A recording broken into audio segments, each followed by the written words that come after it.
Picture this. You're standing at your grandmother's funeral, watching your own family tear each other apart over a cheap pearl necklace and some dusty china, when you know something they don't. Something that would make their petty squabbling look absolutely ridiculous. Something worth more than all their wildest dreams combined. That's exactly where I found myself 3 months ago, holding a secret that would change everything. Before we jump back in, tell us where you're tuning in from. And if this story touches you, make sure you're subscribed. Because tomorrow, I've saved something extra special for you. I was stirring honey into my morning tea when my phone rang at 6:30 a.m.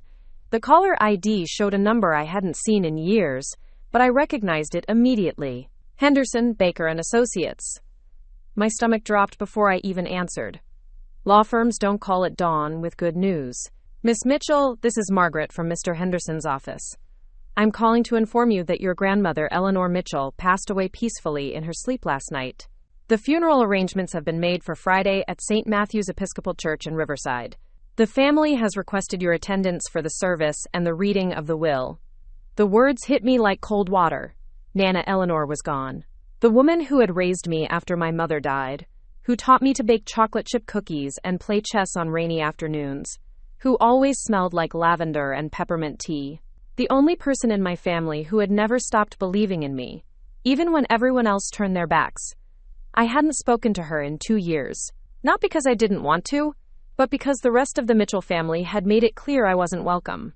After the incident with the family business, after the accusations and the ugly confrontations, I had become persona non grata. My Uncle Robert had even gone so far as to tell Nana that I had stolen money from the hardware store's petty cash. It was a lie, but it was easier for everyone to believe it than to face the truth about what Robert himself had been doing. Standing in my small apartment in Portland, 3,000 miles away from Riverside, I felt the familiar ache of loss mixed with something else. Anger. They had kept me away from her final years, and now they were summoning me back for the funeral like I was some kind of afterthought. But Nana had specifically requested my presence, according to Margaret, and that meant something. Nana always meant something. I booked the earliest flight I could find. The plane touched down at Bradley International Airport on a gray Thursday afternoon. Connecticut in late October had that crisp bite to it that I remembered from childhood. The smell of burning leaves and the promise of snow. I rented a modest sedan and drove the familiar route to Riverside, past the old covered bridge, past the farm stands selling pumpkins and apple cider, past the memories I thought I had left behind for good. Nothing had changed much in the 2 years since I'd fled. The same white colonial houses lined the tree-covered streets, their windows glowing amber in the fading daylight. The same American flags hung from front porches, and the same sense of old money and older secrets permeated everything. Riverside was the kind of place where everyone knew everyone's business, except when it came to the things that really mattered. I checked into the Riverside Inn, a bed and breakfast that had been operating since the 1800s. The elderly proprietor, Mrs. Chen, recognized me immediately, despite the years that had passed. She had kind eyes behind wire-rimmed glasses, and the sort of gentle demeanor that made you want to confess all your troubles over chamomile tea. "Sarah Mitchell," she said warmly, handing me an old-fashioned brass key. "I was so sorry to hear about your grandmother. She was a remarkable woman. Used to come in here for afternoon tea sometimes, you know. Always asked about you." My throat tightened. "She did?" "Oh yes, dear. Right up until the end. She was very proud of your work in Portland. Always showing me pictures on her phone of the designs you created." Mrs. Chen leaned closer conspiratorially. "Between you and me, she never believed those terrible things your Uncle Robert said about you. Not for 1 second." I wanted to ask what exactly Robert had been saying, but the words wouldn't come. Instead, I thanked her and made my way to room 7, a cozy space with floral wallpaper and antique furniture that reminded me painfully of Nana's house. I sat on the edge of the quilted bed and tried to process the strange mixture of grief and anticipation churning in my chest. That evening, I drove past Nana's Victorian house on Maple Street. The windows were dark, and someone had already placed a black wreath on the front door. The garden that she had tended so lovingly was beginning its autumn surrender, the roses drooping and the hydrangeas turning brown at the edges. It looked smaller than I remembered, more fragile somehow, as if the life force that had sustained it was truly gone. I didn't stop. I wasn't ready to face whatever memories waited inside those walls. Instead, I drove through downtown Riverside, past the hardware store that had been in our family for 3 generations. Mitchell & Sons Hardware still bore the faded painted sign that my grandfather had commissioned in 1952, though I noticed the storefront looked shabbier than it used to. The windows needed cleaning, and several of the letters were peeling away from the glass. A light was on in the back office, and I could see a familiar silhouette hunched over paperwork. Uncle Robert, no doubt working late as always. He had taken over the business after my grandfather's death 15 years ago, despite being the middle son. My father should have inherited it, but he had died in a car accident when I was 12, leaving Robert to step into the role by default. He had always resented that it hadn't been his birthright, and perhaps that resentment had shaped everything that followed. I turned away and drove back to the inn, where I spent a restless night staring at the ceiling. Preparing and narrating this story took us a lot of time, so if you are enjoying it, subscribe to our channel. It means a lot to us. Now back to the story, and remembering better times. Times when family gatherings meant laughter instead of accusations. When Nana's dining room table was filled with love rather than lawyers and legal documents. Friday morning dawned cold and overcast, the kind of weather that seemed designed for funerals. I dressed carefully in the only black dress I had brought, a simple but elegant piece that Nana herself had complimented during our last phone call years ago. "You always did have excellent taste, darling," she had said in her soft voice.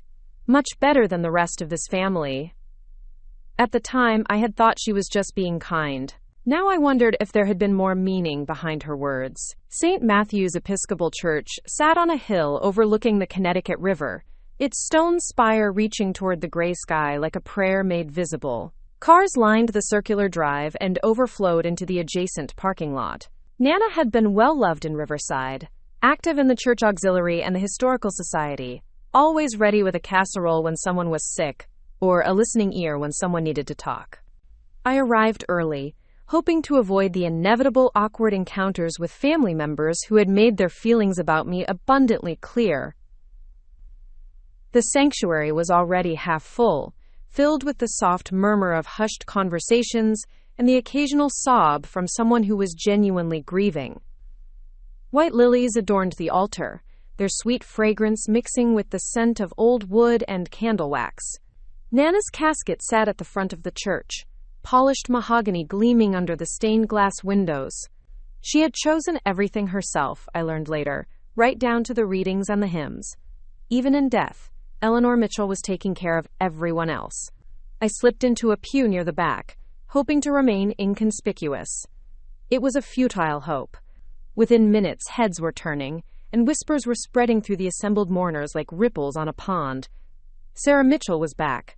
The prodigal granddaughter had returned. Uncle Robert arrived with his wife Patricia and their son Derek, all 3 of them dressed in expensive black clothing that managed to look both appropriately somber and subtly ostentatious.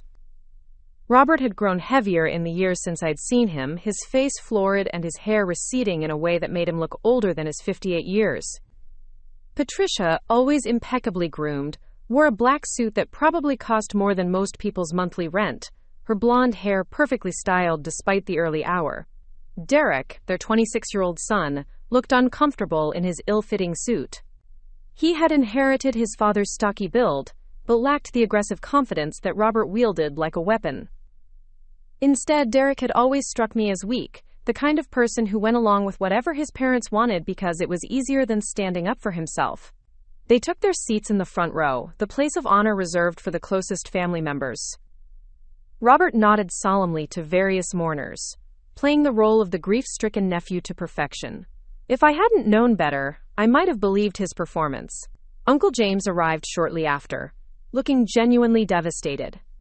James had always been the gentle one, the brother who tried to keep peace in the family even when peace was impossible. His wife Linda walked beside him, her arm linked through his for support. Their daughter Emma, now 24, and working as a teacher in Hartford, caught my eye and offered a small, sad smile. Emma had always been kind to me, even during the worst of the family drama. The service itself was beautiful. Reverend Matthews spoke eloquently about Nana's devotion to her family and her community, about her quiet acts of charity and her unwavering faith.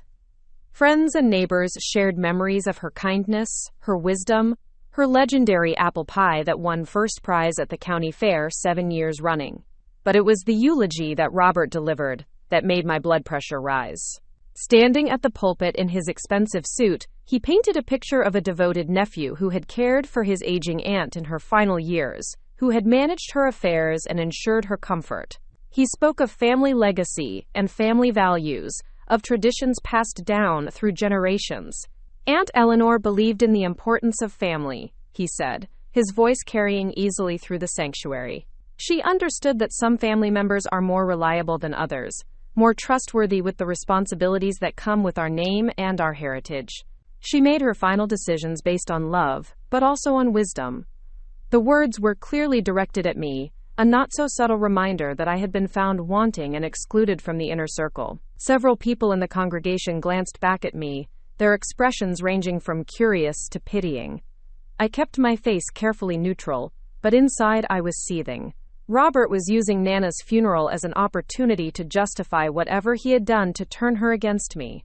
After the service, the funeral procession made its way to Riverside Cemetery, where 4 generations of Mitchells were buried beneath weathered headstones and sprawling oak trees. Nana's grave had been prepared next to my grandfather's, the dark earth covered with artificial grass that fooled nobody. As the casket was lowered into the ground and Reverend Matthews spoke the final prayers, I found myself thinking about all the conversations Nana and I would never have, all the questions I would never get to ask. The reception was held in the church fellowship hall, a modest space with folding tables covered in white cloths and arrangements of autumn flowers. The church ladies had outdone themselves with the spread of food, as they always did for these occasions. Casseroles and salads, homemade rolls and desserts, coffee urns that would keep the caffeine flowing for hours. I filled a plate I had no intention of eating, and found a corner table where I could observe the family dynamics without drawing too much attention to myself. It didn't take long for the show to begin. Robert and Patricia had positioned themselves near the head table, accepting condolences with the air of people who had just inherited a kingdom rather than buried a loved one. Derek hovered nearby, occasionally nodding along with his parents' conversations, but contributing little of substance. James and Linda seemed genuinely focused on greeting the mourners and sharing memories of Nana, but even they kept glancing toward Robert with what looked like apprehension. It was Emma who finally approached my table, carrying her own untouched plate of food and looking like she needed an ally as much as I did. "I'm glad you came," she said quietly, settling into the chair across from me. "Nana would have been so happy to see you here." "I'm not sure everyone feels the same way," I replied, nodding toward Robert, who was holding court near the coffee station. Emma followed my gaze and sighed. "Uncle Robert has been difficult lately, ever since Nana's health started declining. He's been managing her affairs, supposedly, but Dad has been worried about some of the decisions being made." "What kind of decisions?" "Financial ones, mostly. Nana had to sell some things this past year, and Robert said it was because her medical expenses were getting too high.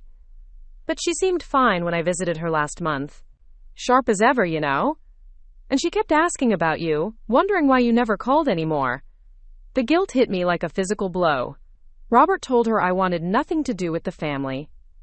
After what happened at the store. Emma's expression darkened. "What really happened, Sarah? Dad never believed you took that money. But Robert was so convincing, and Nana was so hurt by the whole situation." Before I could answer, a commotion near the head table drew our attention. Robert's voice had risen above the general murmur of conversation, and heads were turning in his direction. "I think it's time we discuss the arrangements," he was saying to James, though his voice carried far enough for half the room to hear. "The lawyer wants to meet with the family tomorrow morning for the will reading, but there are some immediate decisions that need to be made about the house and her belongings." Patricia chimed in with her carefully modulated voice. "Of course, we want to be respectful of Eleanor's wishes, but we also need to be practical. The house will need to be cleared out and prepared for sale, and there are quite a few valuable items that should be properly appraised." "Sale?" James looked shocked. "Robert, that house has been in our family for 60 years. Shouldn't we discuss this as a family before making any decisions?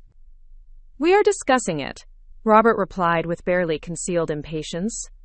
Eleanor made her wishes very clear in her final months. She wanted the family assets to be handled responsibly by people she trusted to make good decisions.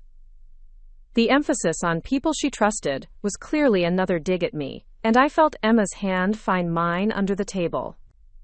The conversation was attracting more attention now, and I could see other family members and friends beginning to cluster around the table, drawn by the obvious tension. What about Sarah? Emma asked suddenly, her young voice cutting through the adult conversation like a knife. Shouldn't she be part of these discussions? Robert's face flushed slightly, and he glanced in my direction for the first time since the reception began. Sarah is welcome to attend the will reading, of course. But given her estrangement from the family in recent years, I think it's unlikely that Eleanor made any significant provisions for her. The words hung in the air, like smoke from a fire nobody wanted to acknowledge. I felt every eye in the room turn toward me, waiting to see how I would respond to this public dismissal. Part of me wanted to stand up and walk out, to let them have their petty inheritance disputes and their small-minded prejudices. But something in the way Robert was watching me, something calculating and almost gleeful, made me stay put. I'll be there, I said quietly, my voice carrying despite its low volume. Nana asked for me specifically. I think she had her reasons. Robert's smile was thin and cold. I'm sure she did. Eleanor always had a soft spot for strays. The insult was delivered with such casual cruelty that several people gasped audibly. Even Patricia looked embarrassed by her husband's words, though she said nothing to contradict him. Emma's grip on my hand tightened, and I could see James's face reddening with anger. That's enough, Robert, James said firmly. This is our aunt's funeral reception, not a board meeting. Show some respect. Respect, Robert repeated, his voice dripping with disdain. That's rich, coming from the family that couldn't even be bothered to visit her regularly in her final years. You made it pretty clear that visits weren't welcome unless they were on your terms, Emma shot back. Her young face flushed with anger. You screened Nana's phone calls and controlled her mail.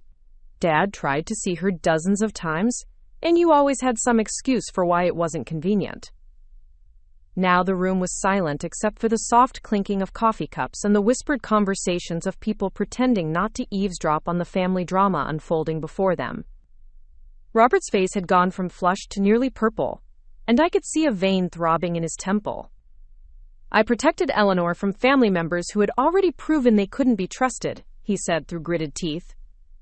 Someone had to look out for her interests, especially after certain people had already demonstrated their willingness to steal from the family business.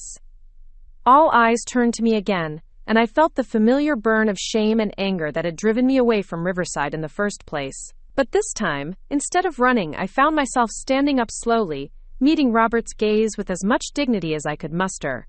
The only thing I ever stole from this family, I said clearly, was the truth. And tomorrow, at the lawyer's office, maybe we'll finally get to the bottom of who's been doing the real stealing around here. I set down my untouched plate and walked out of the fellowship hall with my head held high, leaving behind a room full of shocked faces and whispered speculation. I had no idea what Nana's will contained, no idea if she had remembered me at all in her final arrangements. But something about Robert's overconfidence, something about the way he had been so quick to dismiss me and control the narrative, made me think there might be more to tomorrow's meeting than any of us expected. As I drove back to the inn through the gathering dusk, I found myself thinking about all the times Nana had traveled to Europe over the years, all the old friends she claimed to visit. Robert had always mocked these trips, saying they were a waste of money for an old woman who should have been content to stay home and tend her garden. But Nana had been adamant about her travels, sometimes staying away for weeks at a time, always returning with stories about museums and concerts and mysterious friends who were never fully explained. What if those trips had been about more than just tourism? What if Nana, sharp as she was until the very end, had been protecting something all along, something that Robert's greed and manipulation couldn't touch? I pulled into the inn's gravel driveway and sat in the car for a moment, watching the light fade from the October sky. tomorrow would bring answers, one way or another. Tomorrow, the real story of Eleanor Mitchell's legacy would finally be told. Saturday morning arrived with the kind of crystalline clarity that only comes after a storm has passed. I had barely slept, my mind churning through decades of family memories, trying to separate truth from the carefully constructed lies that Robert had been weaving for years. The meeting at Henderson, Baker and Associates was scheduled for 10 o'clock, and I found myself awake at dawn, pacing the small confines of my in-room like a caged animal. Mrs. Chen had left a thermos of coffee and homemade blueberry muffins outside my door, along with a handwritten note that simply said, "For strength." The kindness of virtual strangers had always amazed me, especially when contrasted with the cruelty that family members could inflict on each other in the name of love and loyalty. I dressed carefully in a navy blue suit that I had bought for client presentations in Portland, something professional but not ostentatious. Whatever happened in that lawyer's office, I wanted to be prepared for anything. The drive through downtown Riverside in the morning light revealed a town slowly waking up to another day, oblivious to the drama that had unfolded at St. Matthew's the day before. Henderson, Baker and Associates occupied a stately brick building on Main Street, the kind of establishment that had been serving Riverside's legal needs for over a century. The brass nameplate by the front door was worn smooth by decades of Connecticut weather, and the heavy oak door opened with the satisfying weight of old craftsmanship. Margaret, the receptionist who had called me with news of Nana's death, greeted me with professional sympathy and directed me to a conference room on the second floor. The space was everything you would expect from a small-town law firm. Dark wood paneling, leather-bound books, oil paintings of long-dead judges, and the faint smell of pipe tobacco that seemed to permeate the very walls. I was the first to arrive, which gave me a few minutes to settle my nerves and prepare for whatever revelations awaited. Through the tall windows, I could see the Connecticut River winding its way toward the sea, carrying leaves and debris from the autumn storms that had swept through the previous week. There was something peaceful about the water's steady flow, something that reminded me of Nana's quiet strength and her ability to weather whatever storms life brought her way. Robert arrived precisely at 10 o'clock, followed closely by Patricia and Derek. They moved with the confidence of people who knew exactly what to expect, people who had already counted their inheritance and made plans for spending it. Robert nodded curtly in my direction but said nothing, taking his seat at the head of the conference table as if he were chairing a board meeting rather than attending the reading of his aunt's will. James and Linda came in a few minutes later, both looking nervous and uncomfortable.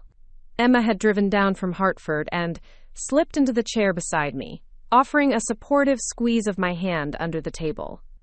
Her presence was the only thing keeping me grounded as the magnitude of this moment began to sink in.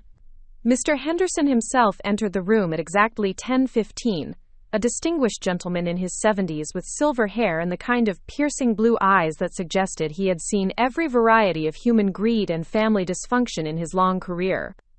He carried a thick manila folder and moved with the deliberate pace of someone who understood the weight of the documents he was about to reveal. "Ladies and gentlemen," he began, settling into his chair and adjusting his reading glasses. "We are here today for the reading of the last will and testament of Eleanor Margaret Mitchell, dated September 15th of this year and properly witnessed according to Connecticut state law." September 15th. That was less than 2 months ago, which meant Nana had updated her will very recently. I saw Robert's confident expression flicker slightly, though he quickly recovered his composure. Henderson opened the folder and withdrew a substantial document, easily 20 pages thick. Mrs. Mitchell was very specific about her wishes, and she took great care to ensure that her instructions were detailed and legally sound. Before we begin with the specific bequests, I should mention that Mrs. Mitchell requested that I read a personal letter she wrote to the family, to be shared before the distribution of assets. He produced a cream-colored envelope with Nana's distinctive handwriting across the front. My throat tightened as I recognized the careful script that had addressed birthday cards and Christmas gifts throughout my childhood. "My dear family," Henderson read, his voice carrying Nana's words with appropriate gravity. "If you are hearing this letter, then I have passed on to whatever comes next, and you are gathered to learn how I have chosen to distribute the worldly possessions I accumulated during my 87 years on this earth." I could almost hear her voice in the formal phrasing, the hint of dry humor that had always made her such good company during our long conversations over tea and cookies. I want you to know that every decision I made regarding my estate was made with full knowledge of each family member's character, their actions over the years, and their treatment of others, particularly during difficult times. I have been blessed with the ability to see clearly, even in my final months, and I have watched with great interest how each of you has conducted yourselves when you believed no one was paying attention. Robert shifted uncomfortably in his chair, and I noticed Patricia's perfectly manicured fingers drumming silently against the polished table surface. I have lived through the Great Depression, a world war, the loss of my beloved husband, and the heartbreak of watching family members turn against each other over money and pride. These experiences have taught me that a person's true character is revealed not in times of prosperity but in times of testing. Some of you have passed these tests admirably. Others have failed spectacularly. The silence in the room was deafening. Emma's hand found mine again, and I could feel the tension radiating from every person at the table. I leave this letter not to cause pain, but to ensure that my final wishes are understood in the context of love, justice, and the hope that this family might someday heal from the wounds that greed and deception have caused. My decisions may surprise some of you. I hope they will also serve as a lesson about the true meaning of family loyalty and the consequences of betraying that sacred trust. Henderson folded the letter carefully and set it aside. Now, we'll proceed with the specific bequests. To my nephew James Mitchell and his wife Linda, who have shown consistent kindness and integrity throughout their lives, I leave my collection of antique books, my grandmother's china service, and the sum of $50,000 to be used for their daughter Emma's continued education, or as they see fit. James looked stunned, his face flushing with emotion. Linda reached for his hand, and I could see tears forming in her eyes. $50,000 was more money than they had probably ever had at one time, and Nana's recognition of their character meant everything to them. To my great-niece, Emma Mitchell, who has always shown wisdom beyond her years and genuine compassion for others, I leave my jewelry collection, with the exception of my engagement ring, and the sum of $25,000 to help her as she begins her career in education. Emma gasped audibly, her free hand flying to her mouth. The jewelry collection alone was worth a considerable amount, as Nana had inherited pieces from 3 generations of Mitchell women, but the money would allow Emma to pay off her student loans and perhaps even buy a home of her own. Robert's face was growing redder by the minute, and I could practically see him calculating the amounts that were being distributed to others instead of flowing into his pockets. Patricia's expression had gone from confident to concerned, and Derek looked confused, as if he couldn't quite process what was happening. To my nephew Robert Mitchell, Henderson continued, I leave the sum of $10,000, and my sincerest hope that he will use this inheritance to reflect on the choices he has made, and the damage he has caused to this family through his dishonesty and manipulation. The words hung in the air like an accusation delivered from beyond the grave. Robert's mouth opened and closed soundlessly, his face cycling through shock, anger, and something that might have been fear. $10,000 was a pittance compared to what he had obviously been expecting, and the accompanying message was a public condemnation of his character that would follow him for the rest of his life. Furthermore, Henderson read, I want it known that I was fully aware of Robert's embezzlement from the family business, his attempts to manipulate my medical care and financial decisions, and his cruel treatment of my granddaughter Sarah. The evidence of his theft is documented and has been provided to the appropriate authorities. Justice may be delayed, but it will not be denied. The bombshell exploded across the conference room like a grenade. Robert lurched to his feet, his chair scraping against the floor with a harsh screech. That's impossible, he shouted, his voice cracking with panic. She was confused in her final months. Everyone knows elderly people become paranoid and suspicious. This will never hold up in court. Henderson regarded him with the cool professionalism of someone who had anticipated this exact reaction. Mr. Mitchell, I can assure you that your aunt was completely lucid when she made these decisions. She provided extensive documentation of her allegations, including bank records, forged signatures, and recorded conversations. The district attorney's office has already been contacted and will be reviewing the case." Patricia had gone pale, her hands shaking as the implications of Nana's accusations began to sink in. Derek looked like he wanted to disappear entirely, slouching lower in his chair as if he could somehow escape the shame that was about to engulf his family. But Henderson wasn't finished. He turned to me with an expression that was almost gentle, a stark contrast to the harsh justice he had just delivered to Robert. "And finally, to my beloved granddaughter Sarah Mitchell, who has endured years of false accusations, family betrayal, and exile with grace and dignity, I leave the remainder of my estate. This includes my house on Maple Street, all remaining financial assets, and most importantly, the contents of safety deposit box number 4717 at First National Bank of Riverside, along with the key and all necessary documentation to access additional accounts that I have maintained for many years." The room erupted in chaos. Robert was screaming about undue influence and mental incompetence. Patricia was demanding to know what additional accounts meant. Derek was asking questions that no one was answering, and James was trying to restore some semblance of order to the proceedings. But all I could hear was the pounding of my own heart and the echo of Nana's voice in my memory, telling me during one of our last conversations that she had always been proud of me, that she knew the truth about my character even when others chose to believe lies. Henderson raised his voice above the din.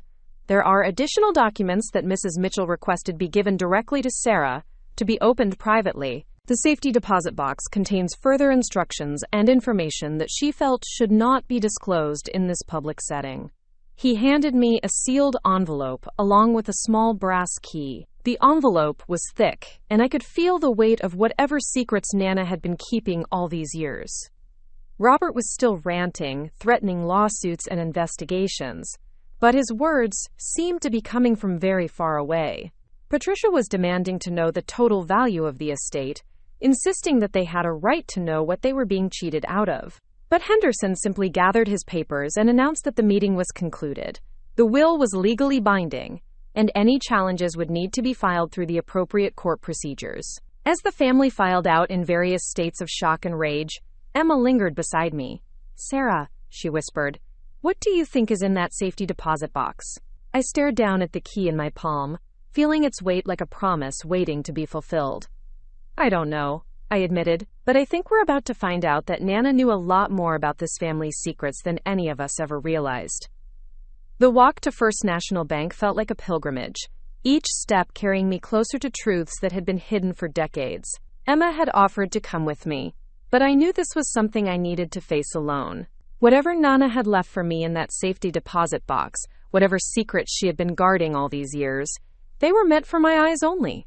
The bank manager, a kindly woman named Mrs. Patterson who remembered Nana from her regular visits, escorted me to the vault with appropriate solemnity.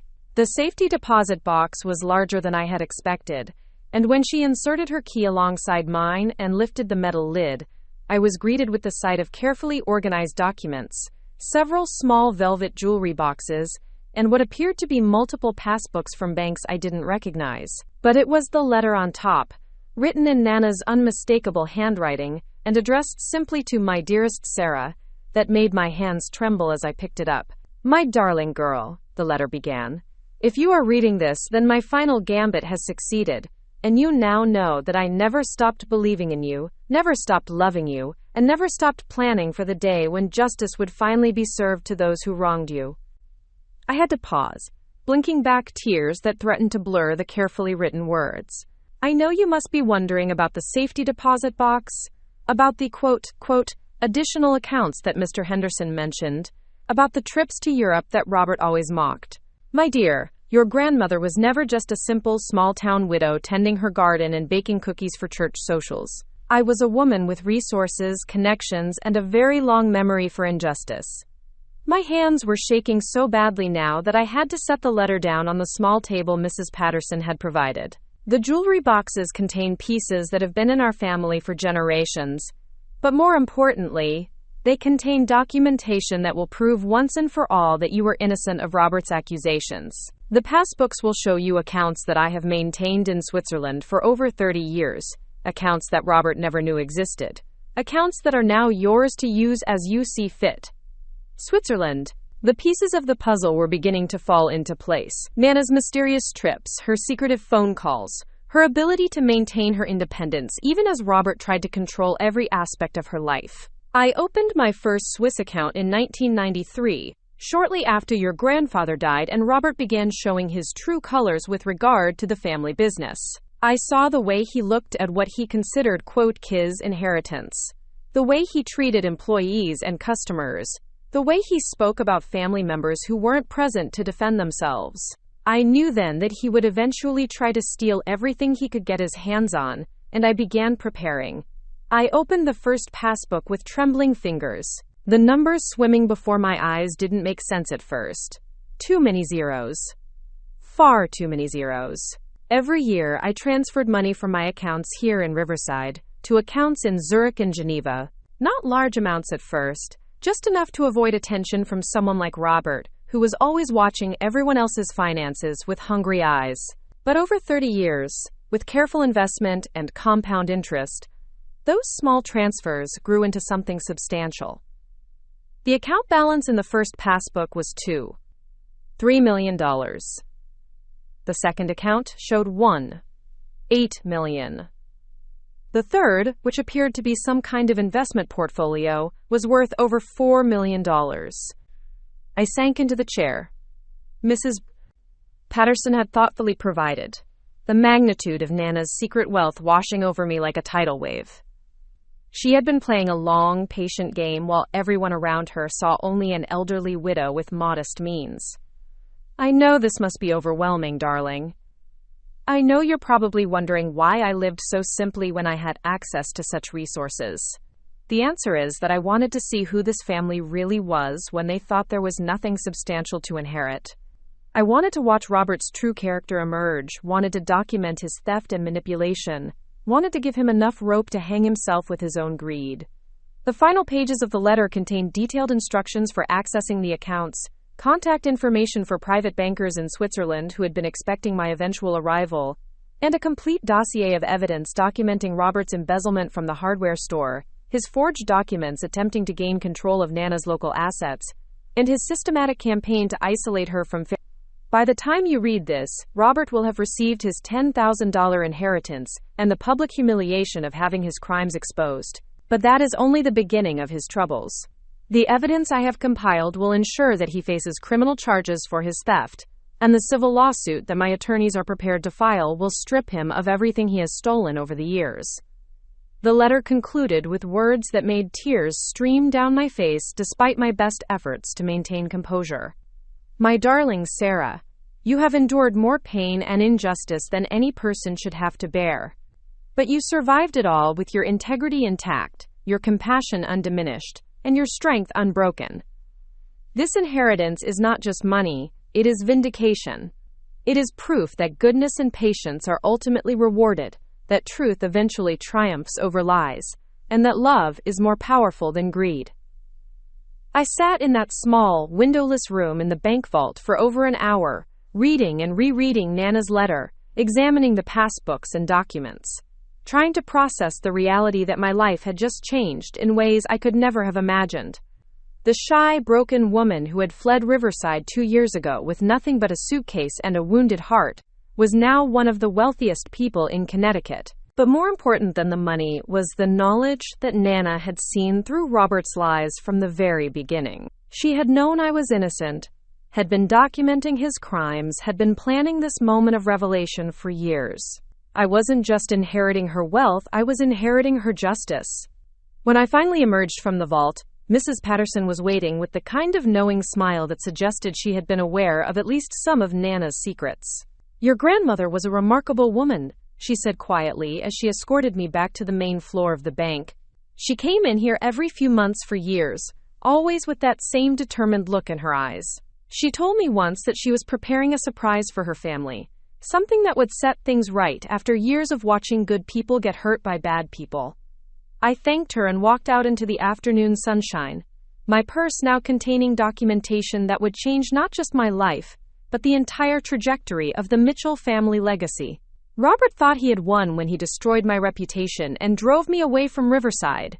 He had no idea that his victory had been observed, documented, and ultimately transformed into the instrument of his own downfall. The revelation of the Swiss accounts was staggering, but it was more than just the money that left me reeling. It was the realization that Nana had been orchestrating this moment for decades, watching and waiting and planning with the patience of someone who understood that true justice takes time to unfold properly. As I drove back to the inn, my mind was spinning with possibilities and responsibilities. I now had the resources to expose Robert's crimes publicly, to restore my reputation, to help Emma and James and Linda in ways they could never have imagined. But I also had the power to destroy lives, to exact revenge that went far beyond what even Robert deserved. Nana's letter had been clear about her expectations. This inheritance came with the responsibility to use it wisely, to help heal the family wounds that greed and deception had created, to ensure that justice was served but not to become consumed by the desire for vengeance. The money was overwhelming, but the vindication was everything. For the first time in years, I knew with absolute certainty that someone had seen the truth about who I really was, had believed in me when everyone else had turned away, had loved me enough to spend decades planning this moment of restoration. I thought about Robert's face when Henderson had read that passage about embezzlement and manipulation. The shock and fear in his eyes when he realized that his crimes had been discovered and documented. The panic in his voice when he tried to dismiss Nana's accusations as the paranoid delusions of an elderly woman. He had no idea that his aunt had been sharper and more observant than he had ever given her credit for. He had no idea that every forged signature, every manipulated document, every cruel word spoken in what he thought was private, had been carefully noted and preserved for exactly this moment. But perhaps most satisfying of all was the knowledge that his greed had ultimately been his downfall. If he had been content with his legitimate inheritance, if he had treated Nana and the rest of the family with basic decency, he might have received a substantial portion of her estate. Instead, his stealing and manipulation had cost him everything and exposed him as the criminal he truly was. The Swiss accounts were Nana's final gift to me, but they were also her final judgment on a family that had lost its way. She had tested everyone's character over the years, watching to see who would stand by their principles and who would compromise their integrity for personal gain.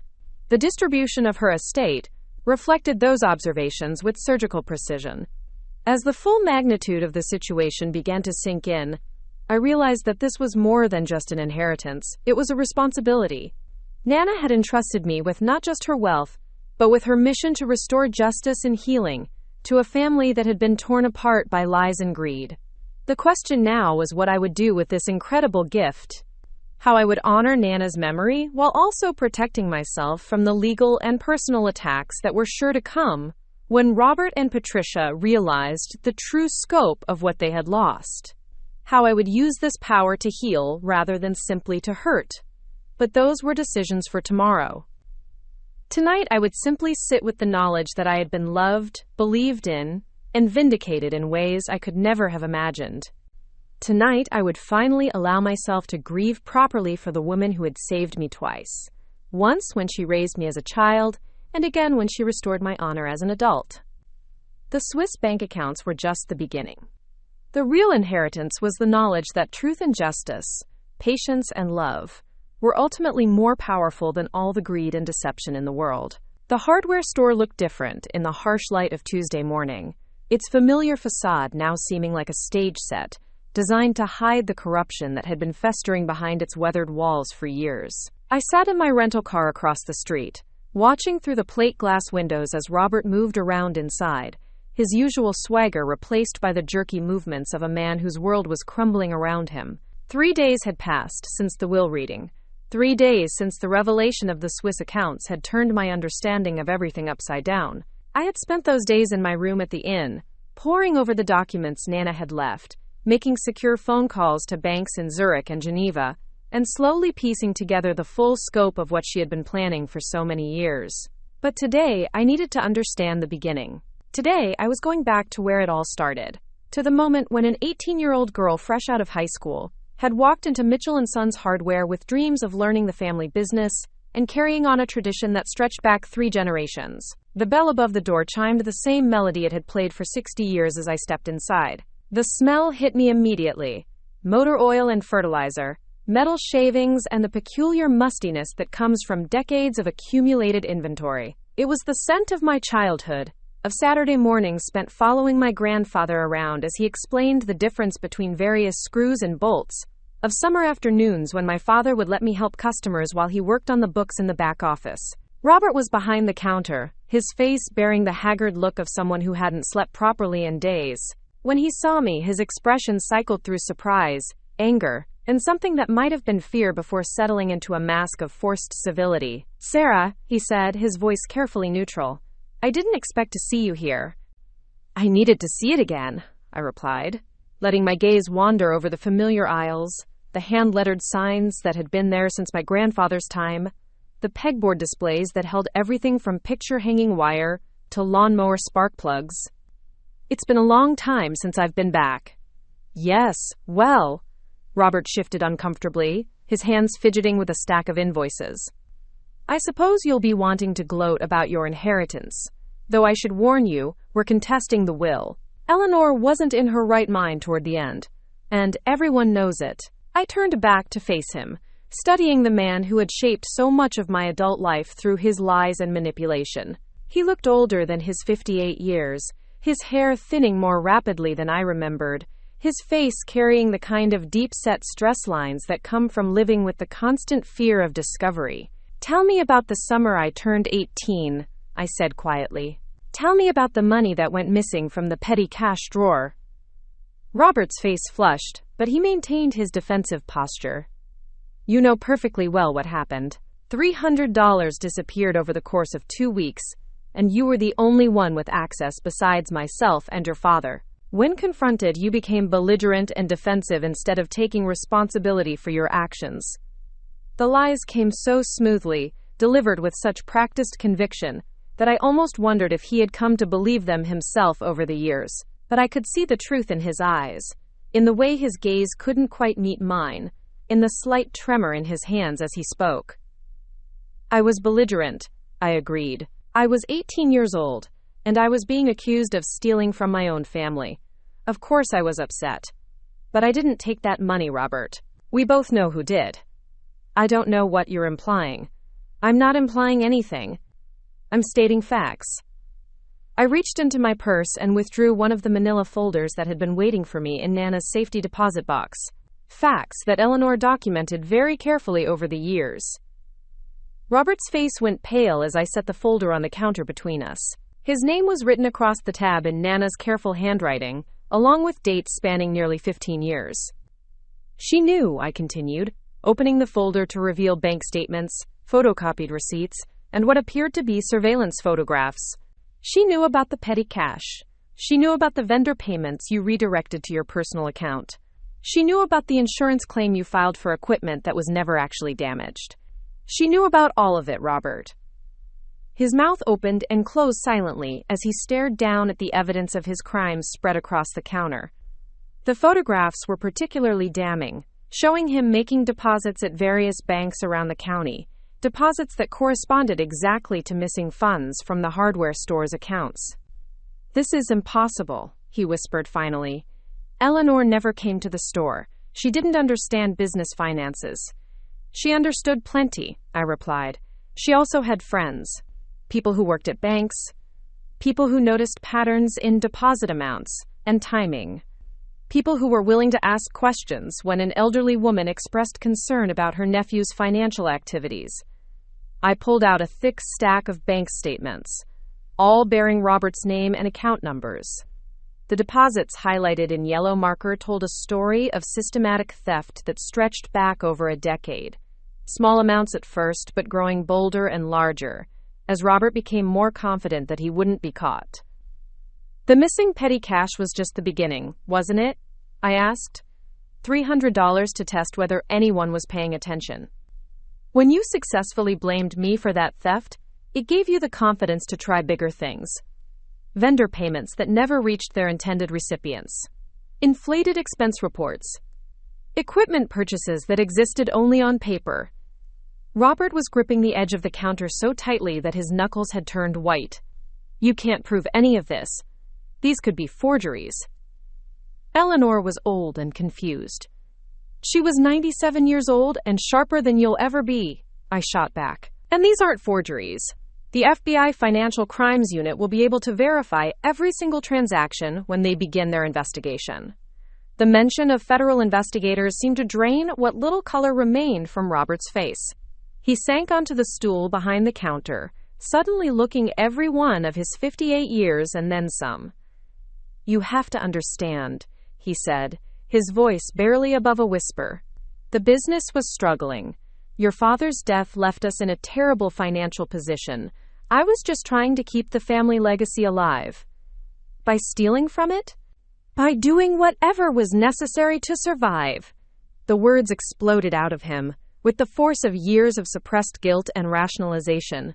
You think it was easy taking over when your father died? You think I wanted to be responsible for keeping this place running while James pursued his academic career and everyone else just assumed I would handle everything? I could see the self-pity and resentment that had been eating away at him for decades. The toxic combination of entitlement and insecurity that had turned him from a grieving brother into a calculating thief. So you decided to blame an 18-year-old girl for your crimes? I panicked, all right.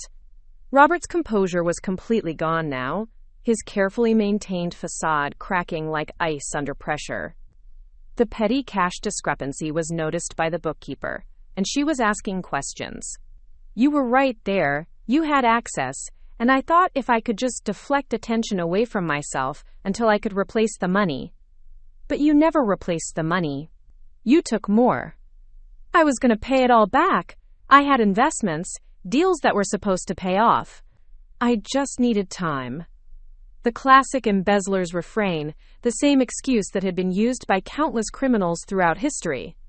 Time. Always just a little more time to fix the unfixable, to undo the undoable. Instead, you destroyed my relationship with this family. You turned my own grandmother against me. You made me believe that my own father would have been ashamed of me. Robert's head dropped into his hands, and for a moment I almost felt sorry for him. Almost. But then I remembered the years of exile, the nights I had cried myself to sleep wondering how I had disappointed the people who were supposed to love me unconditionally. The self-doubt that had followed me across the country and colored every relationship I had tried to build. Eleanor never believed it, he said quietly. She knew you wouldn't steal from the family. But she also knew that if she defended you too strongly, I would just find other ways to hurt you. She was protecting you the only way she could. By letting me think she had turned against me too? By letting you escape before I could do worse damage. Robert looked up at me with eyes that were red-rimmed and hollow. You don't understand what I was capable of back then. The gambling, the drinking, the pressure from people who didn't accept excuses about late payments. I was desperate, and desperate people do terrible things to the people closest to them. I stared at him, trying to reconcile this broken man with the uncle who had once taught me to ride a bicycle, who had taken me fishing on summer weekends, who had seemed so strong and reliable in the years after my father's death. So Eleanor began documenting everything, I said. Building a case against you while pretending to believe your lies. She was brilliant, Robert admitted, with something that might have been admiration. I thought I was so clever, moving money around, covering my tracks.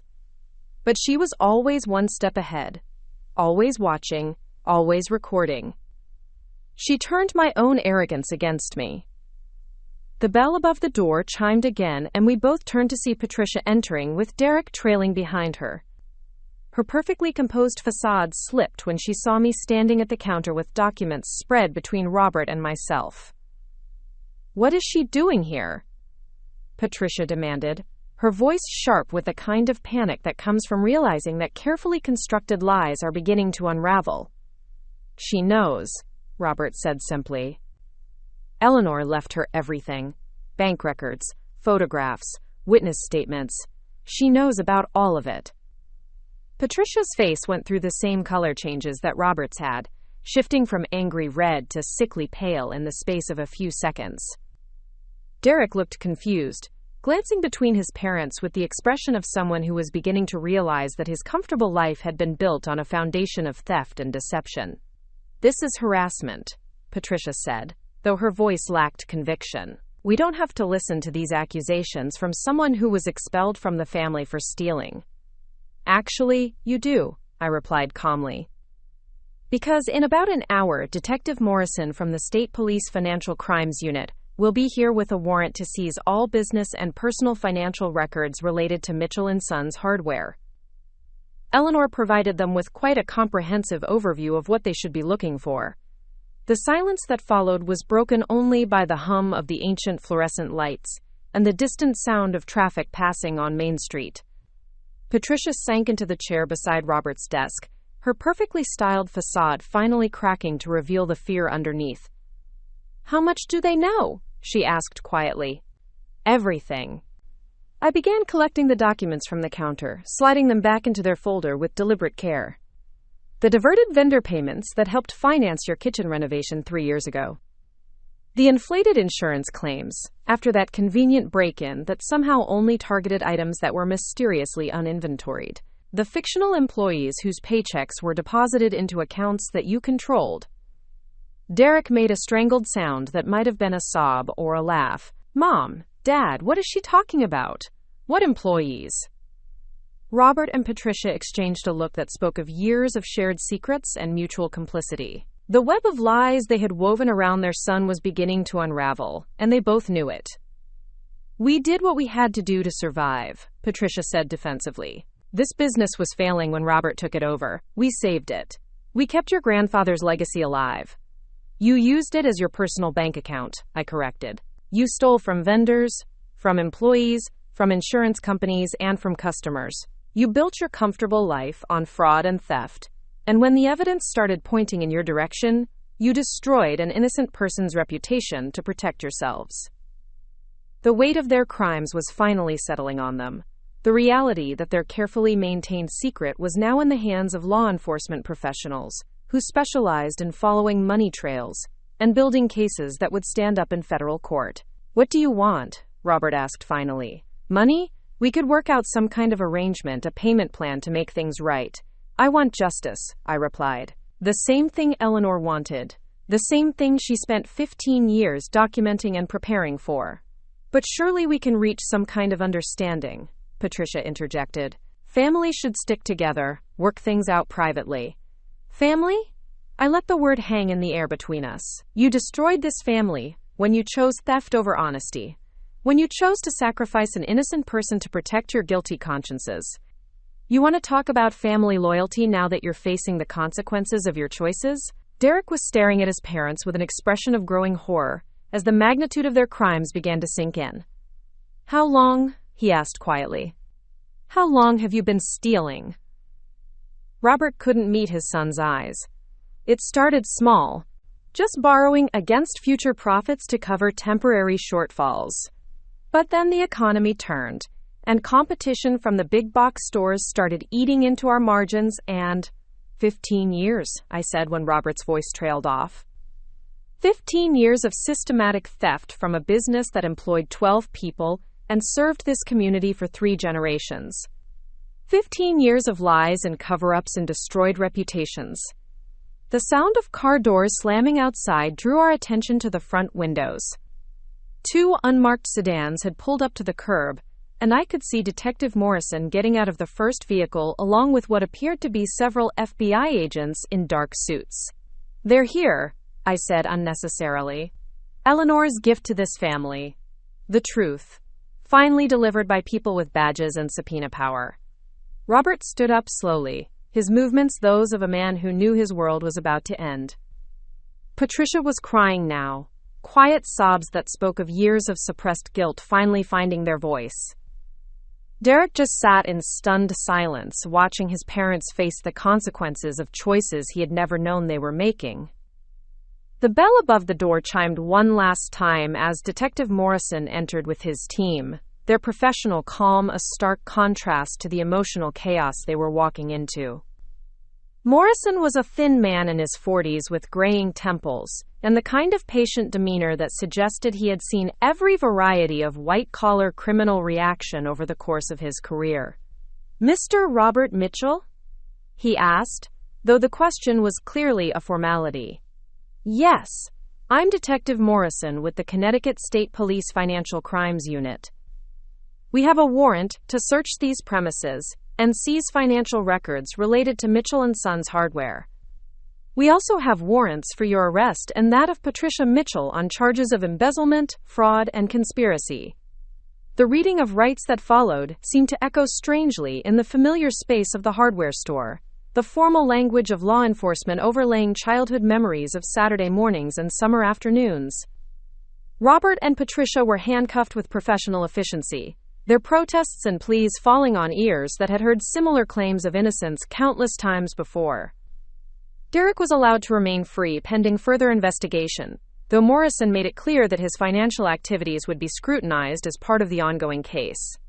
The young man seemed to age 10 years in the space of an hour, the comfortable certainty of his privileged life replaced by the harsh reality of having been unknowingly complicit in his parents' crimes. As the FBI agents began their methodical examination of the store's records, I found myself standing alone in the space where so much of my family's history had unfolded. The pegboard walls and hand-lettered signs suddenly seemed like artifacts from a lost civilization, remnants of a time when the Mitchell name had meant something honorable in Riverside. Detective Morrison approached me as his team continued their work. "Miss Mitchell, I want to thank you for bringing this case to our attention. Mrs. Eleanor Mitchell's documentation was extraordinarily thorough. It's rare to see this level of evidence preservation in cases involving family businesses." "She was planning this for a long time," I replied.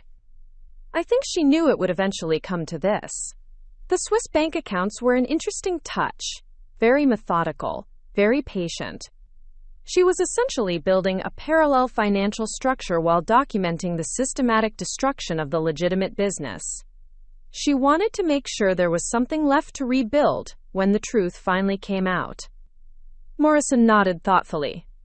"The charges against Robert and Patricia Mitchell are extensive. With the level of documentation we've been provided and the amount of money involved, they're looking at significant federal prison time. The business will likely need to be liquidated to pay restitution to victims, but that should be manageable given your inheritance." The irony wasn't lost on me. The same Swiss accounts that Robert had mocked during Nana's European trips would now be used to restore the financial damage he had caused to the community that had trusted him with their business. "What happens to Derek?" I asked. "That depends on what our investigation reveals about his knowledge and involvement. If he was genuinely unaware of his parents' activities, he'll likely face civil liability, but no criminal charges. If we find evidence that he knew about or participated in the fraud," Morrison shrugged, "then he'll be facing charges as well." I watched through the windows as Robert and Patricia were placed in separate vehicles for transport to the county jail. Robert looked broken, his shoulders slumped in defeat. Patricia was still crying, her perfect composure finally and permanently shattered. Neither of them looked back at the store that had been their criminal enterprise for so many years. "Miss Mitchell," Morrison continued, "there's something else you should know. The investigation isn't limited to the hardware store. Based on Mrs. Eleanor Mitchell's documentation, we'll also be examining possible tax evasion, money laundering, and RICO violations. This case has the potential to become much larger than simple embezzlement." The mention of RICO charges sent a chill down my spine.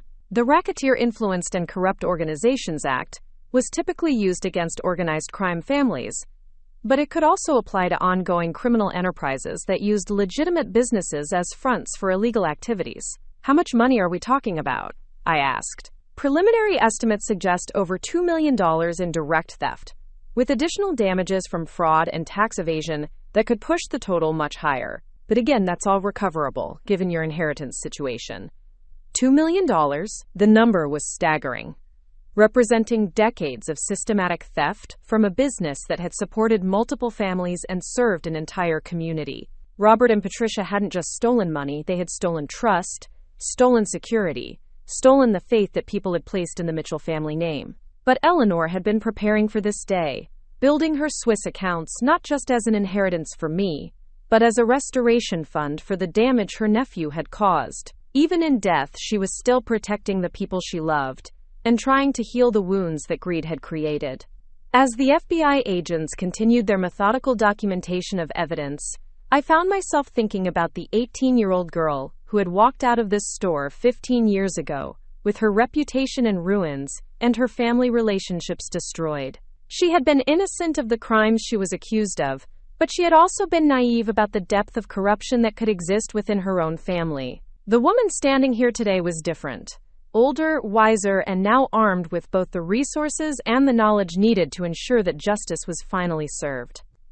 Eleanor's Swiss accounts weren't just money, they were vindication. They were proof that sometimes the patient accumulation of truth and resources could triumph over even the most carefully constructed lies. The investigation would take months to complete. The trials would probably stretch on for years. Robert and Patricia would likely spend significant time in federal prison, and the Mitchell family name would be associated with scandal for a generation. But the truth had finally been told. The innocent had been vindicated, and the guilty were facing consequences that had been decades in the making. Standing in that familiar hardware store, surrounded by the evidence of so much betrayal and corruption, I felt something I hadn't experienced in 15 years. Peace. Not happiness exactly, not yet, but the deep satisfaction that comes from knowing that lies had finally been replaced by truth, that justice had finally been served, and that Eleanor Mitchell's patient, methodical plan had succeeded beyond even her wildest hopes. The Riverside Country Club had always been the epicenter of the town's social hierarchy, a bastion of old money and older traditions where membership was inherited rather than earned.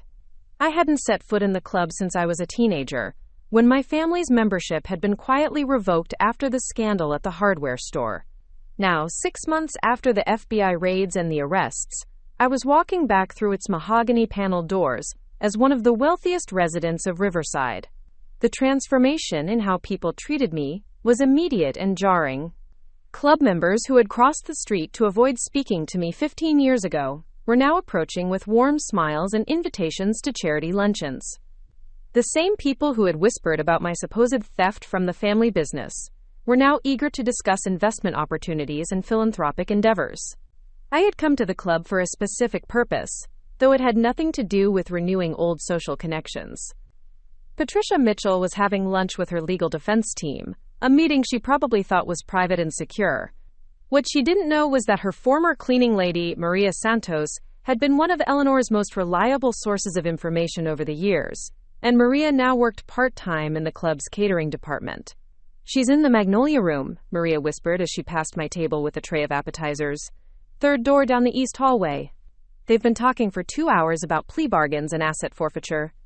I thanked her quietly and finished my coffee, taking my time to observe the club's lunchtime crowd. Many of these people had been friends of my family for generations, had attended my grandfather's funeral and my parents' weddings, had celebrated holidays and milestones together. But when Robert's accusations had cast doubt on my character, they had all chosen to believe the worst rather than give me the benefit of the doubt. The hallway leading to the private dining rooms was lined with oil paintings of the club's founding members, stern-faced men in Victorian dress who seemed to watch disapprovingly as I made my way toward the Magnolia Room. The door was slightly ajar, and I could hear Patricia's voice carrying through the opening, sharp with desperation and barely controlled panic. "You don't understand," she was saying. "The house, the cars, Derek's college fund, everything we have is tied up in assets that came from the business. If they seize everything, we'll have nothing left to pay legal fees, nothing to live on while this case drags through the courts." A man's voice, probably one of her attorneys, responded with professional calm. "Mrs. Mitchell, I've explained this several times. The government has the right to seize assets that were obtained through criminal activity. Your husband's confession has made it impossible to argue that any of your major purchases over the past 15 years were legitimate. But surely there must be some way to protect Derek's future. He had nothing to do with any of this. It's not fair to punish him for his father's mistakes." I pushed the door open and stepped into the room, causing a sudden silence to fall over the gathering. Patricia was seated at the head of a polished conference table, flanked by two men in expensive suits who had the tired look of lawyers fighting an unwinnable case. Her appearance had deteriorated significantly in the months since Robert's arrest. Her usually perfect hair was showing gray roots, and her designer clothing looked like it hadn't been cleaned or pressed properly. "Hello, Patricia," I said quietly, taking an empty chair at the opposite end of the table. "I hope you don't mind the interruption, but I think it's time we had an honest conversation about Derek's future." The lawyers immediately began objecting to my presence, citing attorney-client privilege and demanding that I leave. But Patricia raised her hand to silence them, her eyes fixed on my face with an expression that mixed fear, hatred, and something that might have been curiosity. "What do you want, Sarah? Haven't you done enough damage to this family?" "I want to understand why," I replied. "I want to know how two people who attended my confirmation, who sent graduation gifts and birthday cards, who sat at my dinner table for holiday meals, could deliberately destroy an innocent person's life to cover up their own crimes." Patricia's composure wavered slightly, but she maintained her defensive posture. "We never intended for things to go as far as they did. The original plan was just to create enough doubt about the missing money to buy time while Robert figured out how to replace it. But Robert never replaced it. He stole more. The business was failing." Patricia's voice rose to nearly a shout before she caught herself and lowered it again. "You have no idea what it was like trying to maintain our position in this community while watching everything your grandfather built slowly crumble. The big box stores were killing us. Online shopping was taking away our customers, and the building needed constant repairs that we couldn't afford. So you decided to steal from the people who trusted you. We decided to survive by any means necessary." Patricia's mask of respectability was finally slipping, revealing the calculating woman underneath who had spent 15 years rationalizing theft and fraud. "Do you know what it's like to watch your friends renovating their homes and taking European vacations while you're struggling to make payroll? To see your son's classmates driving new cars to school while you're wondering how to pay for his college applications? So you stole the money for those renovations. You used fraud to pay for Derek's private school tuition. We used the resources available to us to maintain the lifestyle that our family deserved." Patricia's voice was defiant now, as if she had convinced herself that entitlement justified criminal activity. The Mitchell name meant something in this town. We had a reputation to uphold, social obligations to meet. I leaned back in my chair, studying the woman who had been like an aunt to me during my childhood. "And when the theft was discovered, you decided that destroying an 18-year-old girl's reputation was an acceptable price to pay for protecting your secrets. You were young. You would have recovered. Teenage scandals don't follow people forever, but adult criminal convictions do." Patricia's rationalization was delivered with the casual cruelty of someone who had spent years justifying the unjustifiable. "We thought you would move away, start over somewhere else, build a new life. We never imagined you would stay away for so long. You never imagined Eleanor was documenting everything you did." Patricia's face went pale at the mention of her late mother-in-law. That woman was a vindictive, manipulative spider who spent the last years of her life plotting against her own family. She let you suffer for 15 years when she could have cleared your name at any time. She was building a case that would ensure justice was served properly, not just for me, but for everyone you stole from. I pulled out my phone and placed it on the table between us. "Including Derek? What do you mean?" "I mean that Eleanor's Swiss accounts aren't just my inheritance. They're a restoration fund, designed to compensate everyone who was harmed by your crimes. The employees who lost their jobs when the business failed. The vendors who weren't paid for their goods. The customers who were overcharged for services that were never properly performed." Patricia stared at the phone as if it were a snake coiled to strike. "And Derek?" Derek was a victim too, in his own way.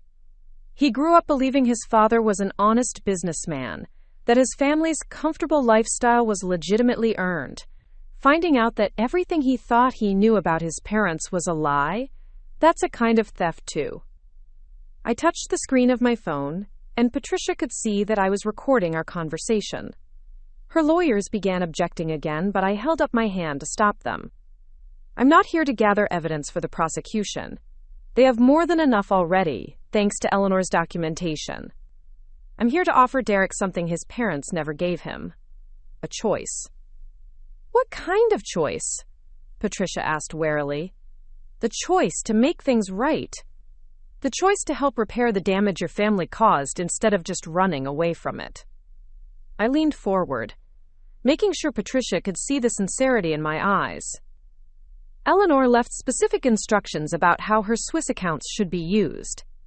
Some of the money will go to compensating victims of your fraud. Some will go to rebuilding the hardware store as a legitimate business that serves this community properly.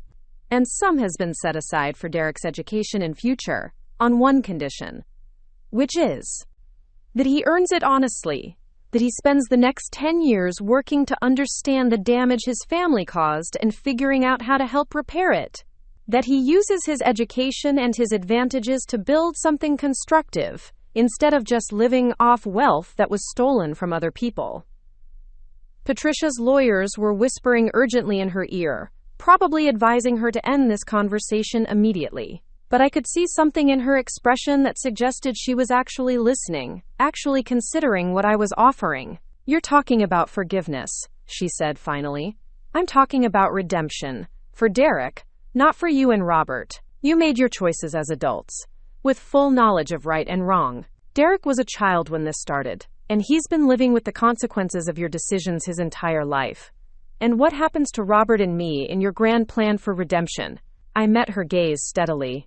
You face the consequences of your actions. You serve your prison sentences. You pay whatever restitution the courts require. And hopefully, eventually, you find a way to live with what you've done. Patricia was quiet for a long moment, staring down at her hands folded on the polished table surface.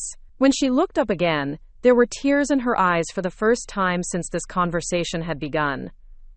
He really didn't know, she said quietly. Derek, I mean. We kept everything hidden from him.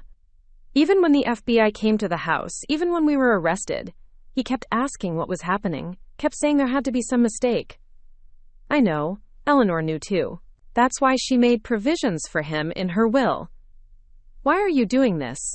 After everything we put you through, why are you offering to help our son? I considered the question carefully before answering.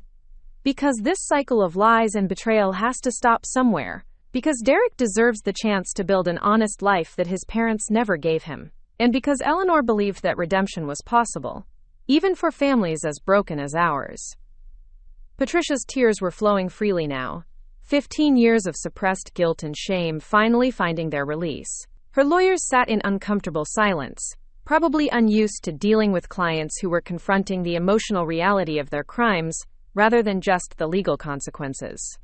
What would Derek have to do? She asked. What would earning this inheritance honestly look like? Complete his education. Spend summers working in community service, helping people who were affected by white-collar crime. Eventually take over the rebuilt hardware store and run it as the honest business it was meant to be. Use his position and his resources to help other families avoid the kind of financial desperation that led you and Robert to make such terrible choices. And you would trust him to do all that? After what his parents did to you? I would trust Eleanor's judgment. She believed that people could change, that families could heal, that even the worst mistakes could eventually lead to wisdom if the right lessons were learned. I stood up slowly, preparing to leave, but the choice has to be Derek's. He has to want redemption more than he wants comfort. He has to be willing to face the truth about his family's history and take responsibility for building something better. Patricia wiped her eyes with a tissue that one of her lawyers provided. How long does he have to decide? As long as he needs. The money will be there when he's ready to claim it honestly. But, Patricia. I paused at the door, looking back at the woman who had once been part of my extended family. He can't have both. He can't have the stolen wealth and the honest inheritance. He has to choose which legacy he wants to carry forward.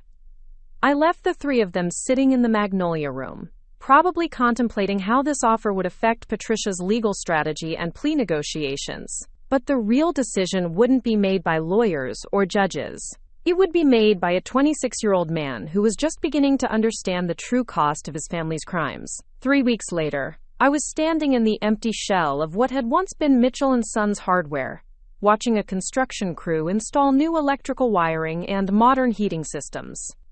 The building had been purchased at auction by a holding company that I controlled through one of Eleanor's Swiss accounts, and it was being renovated to serve as both a functional hardware store and a community resource center. Derek Mitchell appeared in the doorway while I was reviewing blueprints with the foreman, his expression uncertain but determined. He looked older than his 26 years, as if the weight of learning about his parents' crimes had aged him prematurely. But there was something in his posture that suggested he was ready to carry that weight responsibly. "I've been thinking about your offer," he said without preamble, "about earning the inheritance honestly." I dismissed the foreman and turned to face Derek fully. "And? I want to understand what my parents did. Not just the legal details, but the human cost. I want to meet the people who were hurt by their stealing, the families who lost jobs because the business failed, the vendors who weren't paid for their goods." Derek's voice was steady, but I could hear the emotion underneath. "I want to understand how someone can justify doing that much damage to innocent people." "That's a good starting point. What else?" "I want to learn how to run a business honestly. How to make hard decisions without compromising your integrity. How to serve a community instead of just extracting wealth from it." Derek looked around the empty store, taking in the construction work that was slowly transforming it. "I want to prove that the Mitchell name can mean something good again." I studied his face, looking for signs of the entitlement and selfishness that had characterized his parents' approach to life. What I saw instead was genuine remorse, honest curiosity, and the kind of determined humility that suggested he might actually be capable of the redemption Eleanor had believed was possible. "It won't be easy," I warned him. "Community service work with white-collar crime victims can be emotionally brutal. Learning to run a legitimate business when you're surrounded by examples of corruption and shortcuts requires constant vigilance. And living with the knowledge of what your parents did, dealing with the shame and guilt and anger that comes with that, it's a lifelong burden." "I know," Derek replied, "but it's the right burden to carry. It's honest weight, instead of stolen comfort." Something in his phrasing reminded me powerfully of Eleanor, of her ability to see moral complexity clearly and choose the difficult right over the easy wrong. Maybe her belief in redemption hadn't been naive optimism after all. Maybe she had seen something in Derek that even he was just beginning to discover. "There's one more thing," I said. "If you do this, if you accept Eleanor's conditions and earn this inheritance honestly, you'll be committing to more than just personal redemption. You'll be taking responsibility for healing the damage your family caused to this entire community." "I understand." "Do you? Because it means that for the rest of your life, people will be watching to see if you're truly different from your parents. It means accepting that you'll always be Robert and Patricia Mitchell's son, even as you try to build something better. It means living with the knowledge that some people will never forgive or forget, no matter how much good you do." Derek was quiet for a moment, his gaze moving around the empty store that would soon be filled with honest commerce again. "My parents spent 15 years lying to themselves about what they were doing, convincing themselves that they deserved what they were stealing. I don't want to spend the rest of my life lying to myself about what I deserve. And what do you think you deserve? The chance to earn something honestly. The chance to build instead of destroy. The chance to prove that Eleanor Mitchell's faith in redemption wasn't misplaced." Derek met my eyes directly, and I could see the resolve there. "I want to deserve the inheritance she left for me, even if it takes the rest of my life to earn it." I reached into my briefcase and withdrew a thick packet of documents. "These are the terms Eleanor laid out for your inheritance. Educational requirements, community service obligations, business management training, annual reviews of your progress. It's essentially a 20-year apprenticeship in becoming the person she believed you could be." Derek took the packet without hesitation. "When do I start?" "You already have. The moment you walked in here and asked to understand what your parents did, you started the process of earning forgiveness. The moment you chose accountability over comfort, you began building the life Eleanor envisioned for you. As I watched Derek read through Eleanor's requirements, I found myself thinking about the 18-year-old girl who had fled Riverside 15 years ago, carrying nothing but shame and confusion about crimes she hadn't committed. That girl could never have imagined that her exile would eventually lead to this moment, this opportunity to transform a family legacy of theft and betrayal into something resembling justice and hope. The Swiss bank accounts had been Eleanor's gift to me, but they were also her challenge to all of us to become better than our worst impulses, to choose healing over revenge, to believe in the possibility of redemption even for the most broken families. Standing in that renovated hardware store with Robert and Patricia's son, watching him accept responsibility for sins he hadn't committed but inherited nonetheless, I finally understood the full scope of Eleanor's plan. She hadn't just been accumulating wealth to punish the guilty and reward the innocent. She had been building a foundation for transformation, a way for an entire family and community to emerge from the wreckage of betrayal stronger and more honest than they had been before. The Swiss accounts weren't just money, they were hope, carefully saved and invested over 30 years, finally ready to bear fruit in the form of justice, redemption, and the possibility of new beginnings.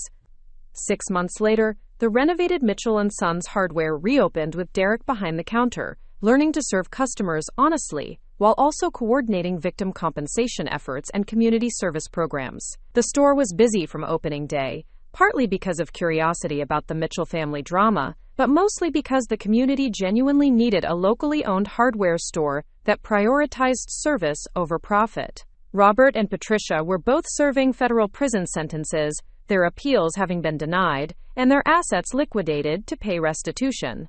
They would be eligible for parole in 8 years, assuming good behavior, but they would emerge from prison to find a world where their crimes were a matter of public record, and their son had spent nearly a decade trying to repair the damage they had caused. Emma had used her inheritance to complete her master's degree in education, and was now teaching at the same elementary school where Eleanor had once volunteered. James and Linda had opened a small bookstore cafe using Eleanor's bequest, creating a gathering place for the community that emphasized literacy and local culture over commercial extraction. As for me, I had kept Eleanor's house on Maple Street, renovating it carefully to preserve her memory, while also making it suitable for the life I was building in Riverside. The Swiss accounts continued to fund victim compensation, community development projects, and Derek's education. But they also allowed me the freedom to pursue work that mattered, rather than just work that paid bills. I had returned to Riverside as one of its wealthiest residents, but more importantly, I had returned as someone whose reputation had been not just restored, but transformed. The woman who had been driven out as a suspected thief was now known as someone who had used extraordinary resources to heal community wounds and build something constructive from the wreckage of family betrayal. The final vindication came on a crisp autumn morning exactly 2 years after Eleanor's funeral, when Derek handed me the keys to the hardware store and announced that he was ready to assume full ownership and responsibility for the business. He had completed his community service requirements, finished his business management training, and most importantly, earned the trust and respect of customers who had every reason to doubt anyone carrying the Mitchell name. Eleanor would be proud, I told him as we stood together in the store that had been the center of so much family drama, and was now becoming a symbol of redemption and honest commerce. I hope so, Derek replied. But more than that, I hope I'm finally becoming someone who deserves to carry her name forward instead of just inheriting it. Standing there surrounded by the tools and supplies that represented honest work and community service, I realized that Eleanor's Swiss bank accounts had achieved something far more valuable than mere financial security. They had purchased transformation, redemption, and the possibility that even the most broken families could find their way back to honor and integrity. The money had been important, but the real inheritance was the lesson that patient accumulation of truth and resources could eventually triumph over even the most carefully constructed lies. Eleanor Mitchell had taught us all that justice delayed is not necessarily justice denied, that redemption is possible for those willing to earn it honestly, and that love expressed through accountability is more powerful than love expressed through enabling. Her Swiss bank accounts had been more than hidden wealth. They had been hidden hope, carefully preserved and invested, until the moment was right to transform a legacy of betrayal into a foundation for healing. And in the end, that hope had proven to be the most valuable inheritance of all. 5 years had passed since that cold October morning when I received the phone call that changed everything. The maples along Riverside's tree-lined streets were showing their autumn colors again, painting the town in brilliant shades of gold and crimson that reminded me why Eleanor had chosen to spend her entire life in this small Connecticut community. I was sitting in the garden behind her Victorian house, now my home, watching my 3-year-old daughter Charlotte chase butterflies among the hydrangeas that Eleanor had planted decades ago. The garden had been lovingly restored using techniques that Eleanor had documented in journals I discovered in her attic. Detailed notes about soil composition and seasonal plantings that revealed yet another layer of her methodical approach to nurturing things that would outlast her own lifetime. Charlotte had Eleanor's eyes, that same sharp intelligence that seemed to take in everything and file it away for future consideration. She was too young to understand the complexity of her inheritance, both financial and moral, but already she showed signs of the careful observation skills that had made her great-grandmother such a formidable guardian of family secrets. "Mama, why are the flowers different colors?" Charlotte asked, settling cross-legged on the grass with a handful of fallen petals. "Because your great-great-grandmother Eleanor planted different varieties that would bloom at different times," I explained, settling beside her on the soft earth. "She wanted to make sure there would always be something beautiful to look at, no matter what season it was." It was a simple answer to a child's question, but it captured something essential about Eleanor's approach to life. She had planted seeds of justice and redemption that wouldn't bear fruit for decades, creating beauty and meaning that would outlast her own presence in the world. The hardware store that Derek now owned outright was thriving in ways that would have amazed his grandfather. Instead of competing with big-box retailers on price alone, Mitchell & Sons had become a community hub where people came not just to buy supplies but to learn skills, share knowledge, and connect with neighbors. Derek had instituted weekend workshops on everything from basic home repair to sustainable gardening, transforming the space from a simple retail operation into an educational resource that served the community's needs in ways that went far beyond commerce. The transformation hadn't been easy for Derek. The first few years had been marked by constant scrutiny from community members who remembered his parents' crimes and questioned whether he was truly different from them. There had been setbacks and moments of doubt, times when the weight of trying to redeem his family's reputation seemed almost unbearable. I remembered one particularly difficult evening when Derek had appeared at my door, exhausted and discouraged after a town council meeting where several residents had questioned his qualifications to serve on a committee overseeing community development projects. "They'll never see me as anything other than Robert and Patricia Mitchell's son," he had said, slumping into one of Eleanor's antique chairs with the defeated posture of someone who had been fighting an uphill battle for years. Eleanor spent 30 years being seen as nothing more than a simple widow who liked to travel, I had reminded him. She knew that people's perceptions change slowly, but they do change when your actions consistently contradict their assumptions. That conversation had taken place 3 years ago, and Derek's persistence had indeed begun to shift public opinion. The hardware store's success, his volunteer work with financial literacy programs, and his quiet but consistent efforts to help other families avoid the kind of financial desperation that had corrupted his parents, had gradually earned him the community's respect. The victim compensation fund that Eleanor had established through her Swiss accounts had been fully distributed 2 years ago, with every person and business that had been harmed by Robert and Patricia's crimes receiving restitution that often exceeded their actual losses. The process had been overseen by a team of forensic accountants and victim advocates, ensuring that the money reached the people who needed it most, rather than being absorbed by administrative costs or legal fees. Some of the most moving moments had come from unexpected sources. Maria Santos, the cleaning lady who had provided Eleanor with so much crucial information over the years, had used her compensation to open a small catering business that now employed 6 other immigrant women and served some of Riverside's most prestigious events. The Peterson family, whose landscaping business had nearly failed when Robert stopped paying his bills, had expanded into sustainable garden design and become regional leaders in environmentally conscious yard maintenance.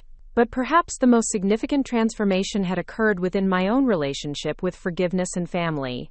Robert and Patricia had been released from federal prison 6 months ago, their sentences reduced for good behavior and cooperation with ongoing investigations into white-collar crime networks. They had emerged from incarceration to find a world where their son had built something honorable from the wreckage of their choices, where their crimes had ultimately led to community healing rather than just personal destruction. The first meeting between Derek and his parents after their release had been arranged through family counselors and victim advocates, a carefully structured encounter designed to allow for honest conversation without reopening old wounds. I hadn't been present for that reunion, but Derek had described it as both heartbreaking and hopeful, a tentative first step toward rebuilding relationships that had been shattered by years of lies and consequences. Robert looked older than his 63 years, his face bearing the lines of someone who had spent considerable time reflecting on the choices that had led to his downfall. Prison had apparently given him the opportunity to confront the addiction and financial anxiety that had driven his criminal behavior, though Derek remained cautious about trusting his father's claims of rehabilitation. Patricia had emerged from incarceration with a different kind of transformation. She had spent her prison years working in the facility's library and had discovered both a talent for helping other inmates with legal research and a genuine passion for literacy programs. Upon her release, she had found work with a nonprofit organization that provided educational services to formerly incarcerated women, using her own experience with crime and consequences to help others navigate the challenges of rebuilding their lives. Neither Robert nor Patricia would ever fully escape the consequences of their choices. Their criminal records made certain types of employment impossible, their financial resources had been depleted by restitution payments and legal fees, and they would spend the rest of their lives knowing that their actions had caused immeasurable harm to people who had trusted them. But Eleanor's vision of redemption had extended even to them, creating opportunities for them to contribute positively to society, rather than simply being warehoused in the prison system indefinitely. The Swiss accounts had funded not just victim compensation but also rehabilitation programs, educational initiatives, and community service projects that allowed former offenders to earn forgiveness through consistent good works rather than just serving time. "Mama, who lived in this house before us?" Charlotte asked, her attention having shifted from the flower petals to the Victorians' ornate architecture. "A very special lady named Eleanor," I told her. "She was my grandmother, which makes her your great-great-grandmother. She lived here for more than 60 years, and she took care of this house and this garden, so that someday we could live here too." "Was she nice?" "She was wise," I replied, choosing the word carefully. "She knew that sometimes being nice isn't the same as being good, and that sometimes you have to make hard decisions to protect the people you love."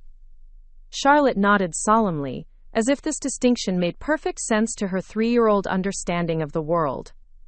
Children often grasped moral complexity more intuitively than adults, unencumbered by the rationalizations and compromises that could cloud grown-up judgment. The evening light was beginning to fade, painting Eleanor's garden in the soft golden tones that she had always loved best. I gathered Charlotte onto my lap and pointed toward the house's second-story windows, where warm light spilled from what had once been Eleanor's study and was now my home office. "See that room up there? That's where Eleanor used to sit and write letters to banks in Switzerland, where she kept special accounts that helped make sure justice was done for our family." "What's justice?" "Justice is when people who do wrong things have to make up for the hurt they caused, and when people who are blamed for things they didn't do get to have everyone know the truth." It was a simplified explanation, but it captured the essence of what Eleanor's Swiss accounts had accomplished. Justice had been served not through revenge or punishment alone, but through a comprehensive restoration that had addressed both the financial and emotional damage caused by years of family betrayal. The house itself had become a symbol of that restoration. I had spent considerable time and money renovating it according to historical preservation standards, ensuring that Eleanor's memory was honored, while also making it suitable for raising a family in the 21st century. The Victorians' ornate details had been carefully restored, its hardwood floors refinished, its antique fixtures updated with modern efficiency while maintaining their original character. But the most important renovation had been emotional rather than physical. The house had been a place of secrets and careful planning during Eleanor's final years, a headquarters for her patient accumulation of evidence against Robert and Patricia's crimes. Now it was a home filled with laughter and discovery, where Charlotte was growing up surrounded by the security that comes from belonging to a family that had learned to value truth over comfort. My own transformation had been perhaps the most dramatic of all. The shy, wounded woman who had fled Riverside 15 years ago had returned as someone capable of managing multi-million-dollar restoration projects, overseeing complex legal proceedings, and making decisions that affected dozens of families and community organizations. The Swiss accounts had provided not just financial security, but also the confidence that comes from knowing that patient accumulation of resources and careful planning could triumph over even the most overwhelming obstacles. Eleanor's legacy had taught me that sometimes the best response to betrayal wasn't immediate retaliation, but strategic preparation for the moment when justice could be served most effectively. I had used that lesson in my own approach to rebuilding relationships within the extended Mitchell family. Rather than demanding immediate acknowledgement of the wrongs that had been done to me, I had focused on creating opportunities for family members to demonstrate their character through their actions over time. Emma had proven herself to be genuinely committed to family healing, using her teaching position to develop conflict resolution skills that she applied not just in her classroom, but also in facilitating difficult conversations between family members who were learning to trust each other again. James and Linda had become the stable foundation of our rebuilt family structure, providing the kind of consistent emotional support and moral guidance that allowed everyone else to take risks in their personal growth. Their bookstore cafe had become an informal community center, where people came not just to buy books and coffee, but to attend reading groups, community meetings, and informal counseling sessions. Even Derek's relationship with his parents was slowly improving, built on a foundation of honesty about past mistakes and shared commitment to making amends through consistent good works. The process was difficult and sometimes painful, but it was also genuine in ways that their previous family dynamics had never been. "Tell me more about Eleanor," Charlotte requested, settling more comfortably in my lap as the evening stars began to appear in the darkening sky. "She was the kind of person who understood that the most important gifts aren't the ones you give right away," I began, thinking about how to explain Eleanor's philosophy to a young child. She spent many years saving up something very special to give to people she loved, but she waited until exactly the right moment to share it. Like saving up allowance to buy a really good present? Exactly like that, but instead of saving up money to buy something, she was saving up truth and justice to give to people who needed it most. Charlotte considered this explanation seriously. Was the truth expensive? Very expensive. It cost her 30 years of being patient and careful and watching people make bad choices without being able to stop them right away. The conversation was interrupted by the sound of a car pulling into the driveway. Derek appeared around the corner of the house carrying a bouquet of flowers from his own garden and wearing the kind of satisfied expression that comes from a day of productive work. "Evening, ladies," he called out. "I brought some late-season roses that I thought Eleanor would have appreciated." Derek's presence had become a regular part of our lives, not through any romantic attachment, but through the deep friendship that had developed between two people who understood the weight of carrying a complicated family legacy. He had become Charlotte's honorary uncle, the person who taught her about tools and gardening while I focused on books and imagination. "Derek, Charlotte wants to hear stories about Eleanor," I said as he settled onto the grass beside us. "Ah, stories about the famous Eleanor Mitchell." Derek's expression grew thoughtful. "What would you like to know, Charlotte? Why did she keep secrets?" Derek and I exchanged a look over Charlotte's head. It was a profound question from someone so young, cutting straight to the heart of Eleanor's complex moral choices. "Sometimes grown-ups have to keep secrets to protect people they love," Derek explained carefully. Eleanor knew that some people in our family were doing bad things, but she also knew that if she told everyone right away, those people might just get better at hiding their bad behavior instead of stopping it.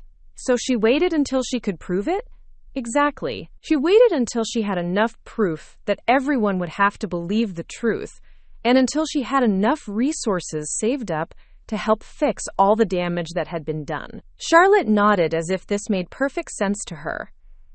Like waiting until you have enough evidence in a detective story? Just like that, I agreed. Eleanor was like a detective, but instead of solving a crime that had already happened, she was preparing to solve a crime that was still happening and make sure it never happened again. As we sat together in Eleanor's garden, watching the stars emerge in the Connecticut sky, I reflected on how completely my understanding of family and justice had been transformed by her legacy. The Swiss accounts had been more than hidden wealth. They had been a masterclass in the patient accumulation of moral authority and the strategic deployment of resources to maximum effect. Charlotte would grow up knowing this story, understanding from an early age that sometimes justice required patience, that redemption was possible even for the most broken families, and that love expressed through accountability was more powerful than love expressed through enablement. The house on Maple Street would remain in our family for generations, serving as both a home and a reminder of what could be accomplished when someone chose to plant seeds of justice that wouldn't bear fruit until long after their own lifetime had ended. Eleanor's Swiss accounts had accomplished something far more valuable than mere financial security. They had purchased transformation, redemption, and proof that even the most carefully constructed lies would eventually yield to persistently accumulated truth. And in the end, that truth had set us all free to build something better than what we had inherited. Something worthy of the love and sacrifice that had made our second chances possible. Up next, you've got 2 more standout stories right on your screen. If this one hit the mark, you won't want to pass these up. Just click and check them out.